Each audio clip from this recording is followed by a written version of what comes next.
So yeah, we should start with probably just start with the 86 proof. Oh, this is totally unfair to you guys because this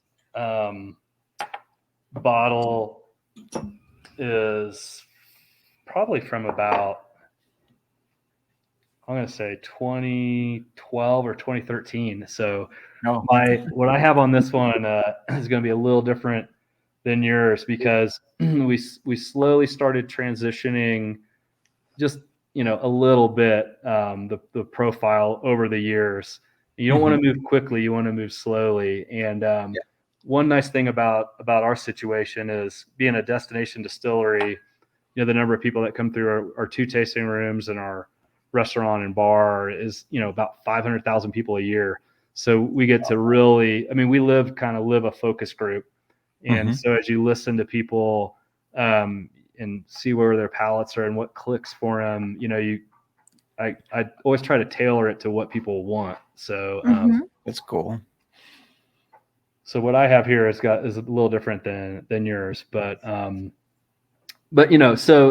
the thing you'll notice, off of this whiskey on the nose is, and I'm apologizing because I do this, and I know I'm breaking all the rules, and I don't want to teach people my bad habits. This isn't wine. You're not supposed to swirl it, but I have to because I always end up swirling. We're not hoity-toity here. So I just don't want to teach people the wrong way, and so you're supposed to bring it at your chest and rock it, smell it, then bring it up, and then do the drive-by, and then you can stick your nose in it, but don't swirl. And we swirl because we taste every single barrel of whiskey we have, and we blend 20 to 40 barrels at a time almost every day, and we have to taste them because there's a certain amount of each little slight difference in flavor profile you want to have in combination to have a consistent blend, because we're not Jack Daniels. We're not dumping 3,000 barrels a day or whatever it is, right? So it doesn't all come out in the wash. Like, we have to be really careful. And we're constantly tasting and blending and proofing. And you're not supposed to swirl because it brings the ethanol up and it mutes everything you're supposed to be smelling. But I don't even notice the ethanol anymore, which may be a bad thing. I don't know. But as a doctor, I would say it's probably not a great thing, but it's a job hazard. So anyway, that's what I do. But so you'll notice, obviously, big bourbon nose, and we try to split hairs over what do you smell in bourbon, but mostly with bourbon. And I'll tell you, as a super sniffer, bourbon smells like bourbon.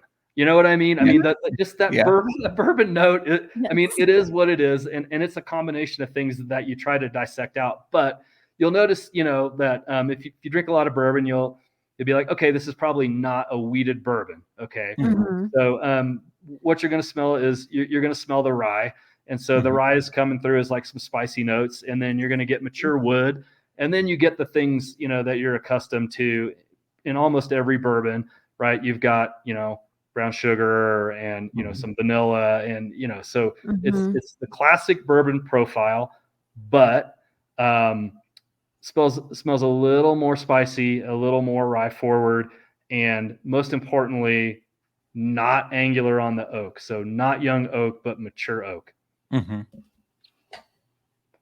And this one, we used to really like punch the rye through. So the one I have today is even definitely more rye forward than the one you have.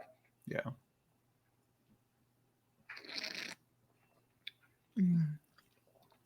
And then, mouthfeel, again, super important. It can't be flat. Like, it's got to be alive on your palate. Yeah. And then from there, it's like you decide how hot do you want this to be. And you can make it as smooth as you want. But we want the whiskey character to be there. So we try to balance out just, the creamy mouthfeel with enough heat that, you recognize it as bourbon.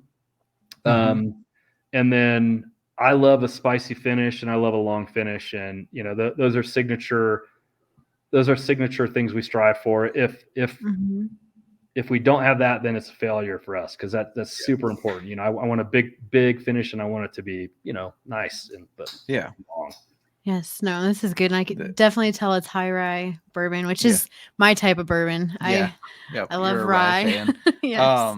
The mouthfeel is it's perfect too. It's not a thin, it's not overly overly thick mouthfeel. It's like just the perfect consistency.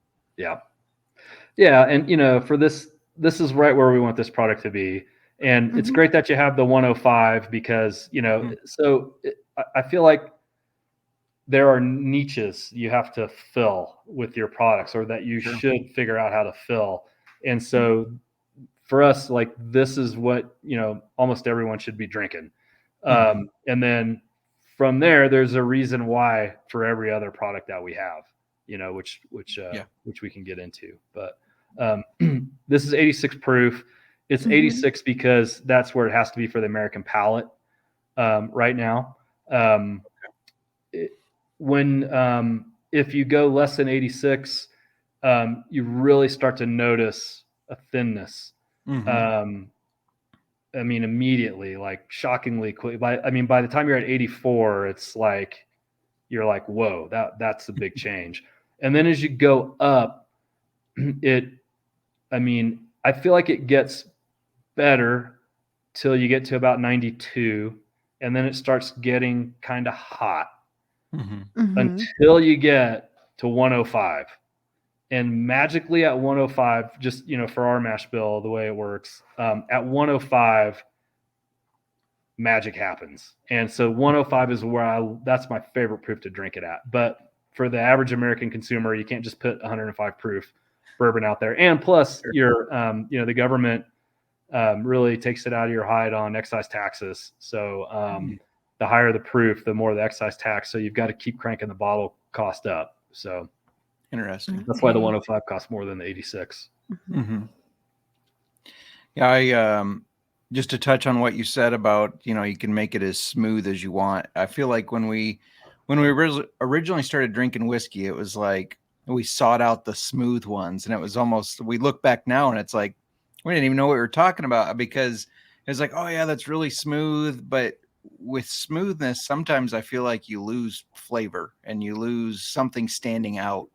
So the spiciness just, stays around just in the mouth. It's not like it spices down or anything. Yeah, it's very good. It was very good. No, and that you're absolutely correct. And that's the natural progression, as you learn to drink, I guess, it's like you want to start with things that are more approachable. And that's why, the best-selling volume products in the US are, really approachable whiskeys. And, they're nice, easy to drink. They taste good. They're not super complex. But then if you take interest in it or start paying attention, then you figure out that there's maybe more out there. And so, and as you try, bigger whiskeys, they get better. Right. And, American palate, is also it's not finite or fixed. Like, it's evolving too. And, just when you think you know what you're doing, then a new generation of legal drinking age people reach critical mass as consumers, and they want something totally different.